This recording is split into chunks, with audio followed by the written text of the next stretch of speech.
Mwenyezi Mungu anasaidia, tuko vizuri, ametujalia uzima na pumzi, uhai ndio jambo la msingi. Tumekutana tena hapa kuzungumza mengi ya kimichezo. Na ligi inaelekea ukingoni sasa. Yes. Ligi inaendelea kutimua vumbi tena mnamo siku ya Ijumaa tarehe 12 kwa michezo kadhaa, ila inayosubiriwa kwa hamu ni michezo ya Simba na Yanga ambapo klabu ya Simba itashuka dimbani siku ya tarehe 14. Unaonaje kwanza muendelezo wa ligi? Kwa michezo iliyosalia, kila timu imesalia na michezo mitano, ila michezo inayofuatia kwenye hiyo mitano, Yanga atacheza dhidi ya Mashujaa away, Simba atacheza nyumbani dhidi ya Pamba Jiji. Unakumbuka mchezo wa kwanza matokeo yalikuwa vipi kwa Simba akiwa pale CCM Kirumba jijini Mwanza?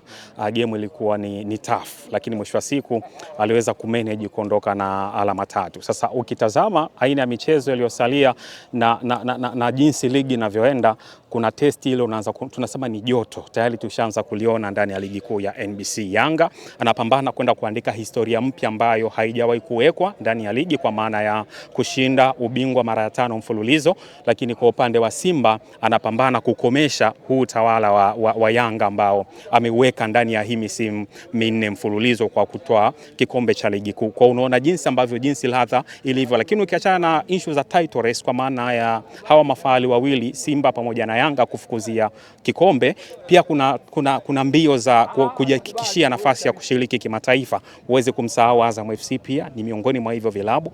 Kuna Singida huko anapambana, kuna JKT Tanzania, kuna Pamba Jiji, kuna TRA United. Hizo zote ni timu ambazo bado zinavutana mashati kuhakikisha walau zinamaliza kwenye nafasi 4 za juu, kama sio shirikisho basi ligi ya mabingwa barani Afrika. Ukija kwenye aina ya michezo ambayo imesalia, tukijaribu kuangalia kwa mfano Simba yeye michezo yake miwili ndo atacheza away, ila mitatu atacheza nyumbani.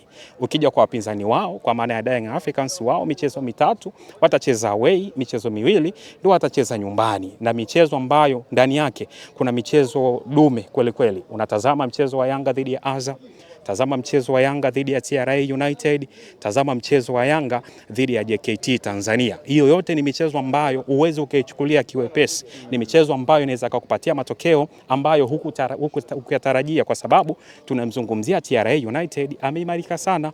Tunapozungumza TRA United kwenye michezo ya mzunguko wa kwanza, Simba na Yanga hawajapata matokeo ya alama 3. Sijui unaelewa. Ukija kwa JKT Tanzania ndio Yanga alishinda bao 5, lakini uweze ukamdhania kwamba kwenye mchezo unaofuata pia wa marejeano raundi ya pili Yanga atakwenda kukutana game nyepesi mbele ya JKT Tanzania. Ukija kwenye mchezo wa Azam msimu huu chini ya kocha Florai Benge imemeneji kuwanyima hawa mapacha wa Kariakoo alama 3 mechi za mzunguko wa kwanza na hata kwenye mashindano mbalimbali.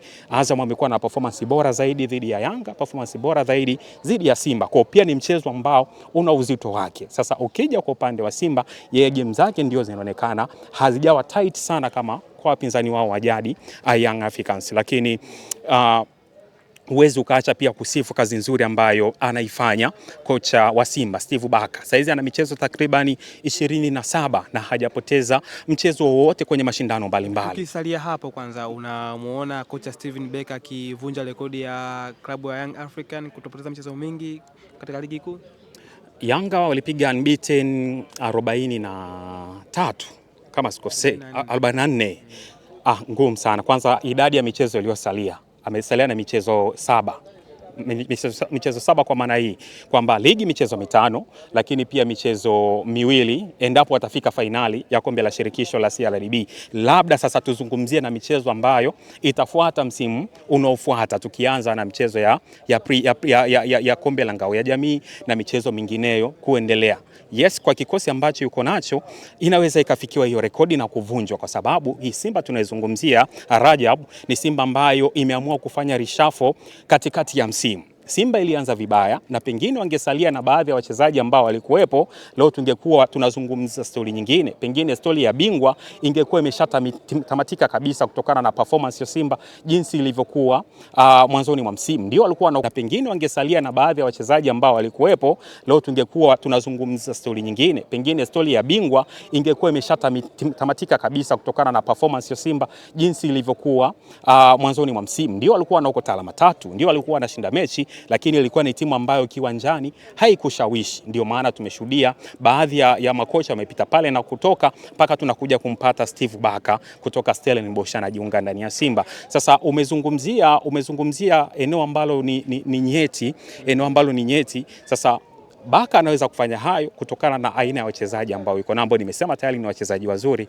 ndani ya klabu yake. Wengi wamepitia dirisha dogo la usajili. Yes, sasa pale ndo ukitaka kuangalia kwamba wamefanikiwa kwenye hilo, reshuffle yao walioifanya imefanikiwa. Wachezaji wote 7 waliosajiliwa kwa asilimia kama sio 95 na zaidi wameingia kikosi cha kwanza. Anza langoni Jibril Kasali kaingia moja kwa moja, njoo kwa Nixon Kibabage, njoo kwa Ismail Ture, wote wameingia kwenye kikosi cha kwanza.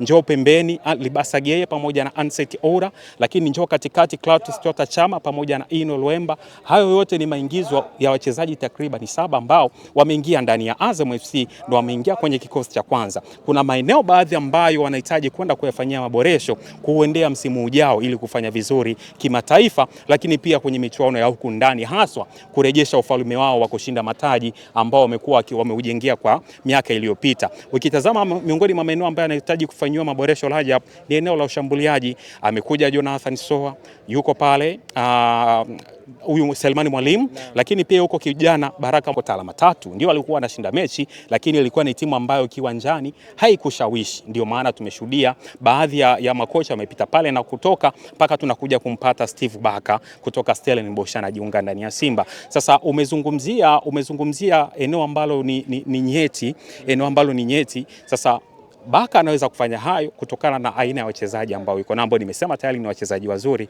ndani ya klabu yake. Wengi wamepitia dirisha dogo la usajili. Yes, sasa pale ndo ukitaka kuangalia kwamba wamefanikiwa kwenye hilo, reshuffle yao walioifanya imefanikiwa. Wachezaji wote 7 waliosajiliwa kwa asilimia kama sio 95 na zaidi wameingia kikosi cha kwanza. Anza langoni Jibril Kasali kaingia moja kwa moja, njoo kwa Nixon Kibabage, njoo kwa Ismail Ture, wote wameingia kwenye kikosi cha kwanza. Njoo pembeni Libasa Geye pamoja na Anseti Ora, lakini njoo katikati Clatous Chota Chama pamoja na Ino Luemba. Hayo yote ni maingizo ya wachezaji takriban 7 ambao wameingia ndani ya Azam FC, ndio wameingia kwenye kikosi cha kwanza. Kuna maeneo baadhi ambayo wanahitaji kwenda kuyafanyia maboresho kuendea msimu ujao ili kufanya vizuri kimataifa, lakini pia kwenye michuano ya huku ndani, haswa kurejesha ufalme wao wa kushinda mataji ambao wamekuwa wameujengea kwa miaka iliyopita. Ukitazama miongoni mwa maeneo ambayo yanahitaji kufanywa maboresho Rajab ni eneo la ushambuliaji. Amekuja Jonathan Soa, yuko pale huyu Selmani Mwalimu, lakini pia yuko kijana Baraka